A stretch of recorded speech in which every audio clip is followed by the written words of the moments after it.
Ruhul Sheikh AID থেকে আপনি লিখেছেন, ভারত থেকে বলছি, এখানে প্রকৃত ঈমান নিয়ে চলা খুবই কঠিন। সামনে দুর্গাপূজা, সামাজিক কারণে আমরা পূজার চাঁদা দিতে বাধ্য হই। এই পরিস্থিতিতে পড়লে কি করব, পরামর্শ দিয়ে বাড়িতে করবেন।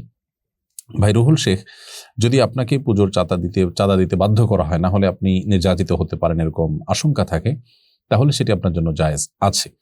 আল্লাহ সুবহানাহু ওয়া তাআলা কোরআনে কারিমে পরিষ্কার ভাবে বলেছেন, ইল্লা মান উকরিহা ওয়া কলবুহু মুতমাইন্নুন বিল ঈমান, যে ব্যক্তিকে বাধ্য করা হয়েছে শিরক বা কুফরি বাক্য মুখে উচ্চারণ করতে, অথচ তার ঈমান পরিপূর্ণ রয়েছে অন্তরে, তাহলে তার কথা ভিন্ন। অর্থাৎ তার জন্য এটি বলার কারণে সে মুশরিক হয়ে যাবে না।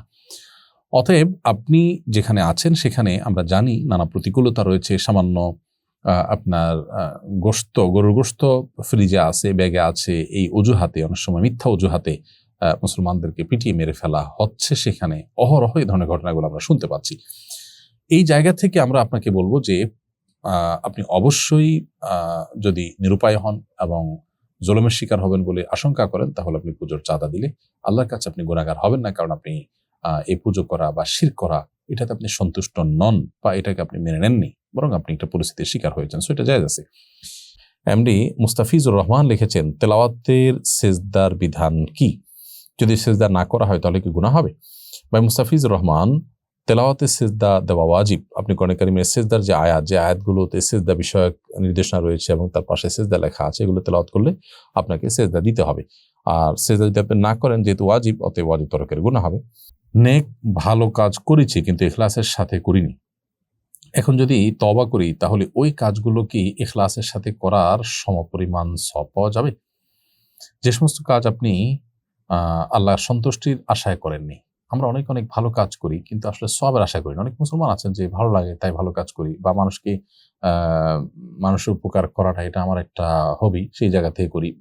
বাকি আল্লাহর কাছ থেকে যে সওয়াব পাবো, আল্লাহকে সন্তুষ্ট করব, সেরকম কোনো আশা নেই। এরকম যদি কেউ থাকেন তাহলে তিনি ওই কাজের জন্য আল্লাহ তাআলার কাছ থেকে আসলে সওয়াবের আশা করতে পারেন না। আর যদি পূর্বের সেরকম বদনিয়তের কারণে তিনি আল্লাহর কাছে তওবা করেন, তাহলে সেই বদনিয়তের কারণে একটা গুনাহ হয়ে থাকে, কিন্তু অর্থাৎ শিরক আসগর হয়ে থাকে, গুপ্ত শিরক যেটাকে বলা হয়, যে আল্লাহ ছাড়া অন্য কোনো উদ্দেশ্যে কোনো ভালো কাজ করা।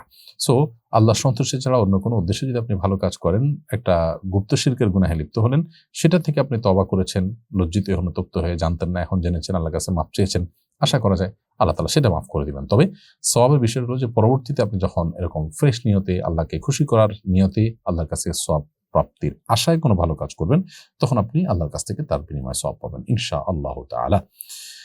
বাবার ঘুষের টাকা ব্যাংকে রাখার পর তাতে প্রাপ্ত সুদী অর্থ দিয়ে বাড়ি বানানো হয়, এই বাড়ির বিধান কি হবে? বাবার ঘুষের টাকা যদি ব্যাংকে রাখা হয় এবং তার থেকে যে সুদী অর্থ আসে সেটা দিয়ে বাড়ি বানানো হয়, তো এটা হারাম হবে। কারণ ঘুষের টাকা প্রথমত হারাম টাকা, এরপরে হারাম টাকা থেকে আবার প্রাপ্ত যেটা সুদের টাকা সেটাও হারাম। সো এর কোনোটি কিন্তু আপনার বাবার জন্য বা আপনাদের জন্য হালাল হবে না। এই টাকা ঘুষ যার কাছে নিয়েছেন তাকে সম্ভব হলে ফেরত দিবেন, আর না হলে আল্লাহকে খুশি করার জন্য, দায়মুক্ত থাকার জন্য এর মালিক যারা আছেন তাদের তরফ থেকে দান করে দিবেন, নিজেরা সওয়াবের আশা করবেন না। ফাহিম আসাদ লিখেছেন, মা চাইছেন যেন দাড়ি ছোট করে ফেলি, রাসূলের সুন্নাত এবং মায়ের আদেশের মধ্যে কোনটাকে প্রাধান্য দিব? ভাই ফাহিম, আপনার মা দাড়ি ছোট করার যে নির্দেশ দিয়েছেন সেটা নবী সাল্লাল্লাহু আলাইহি সাল্লামের নির্দেশের খেলাফ।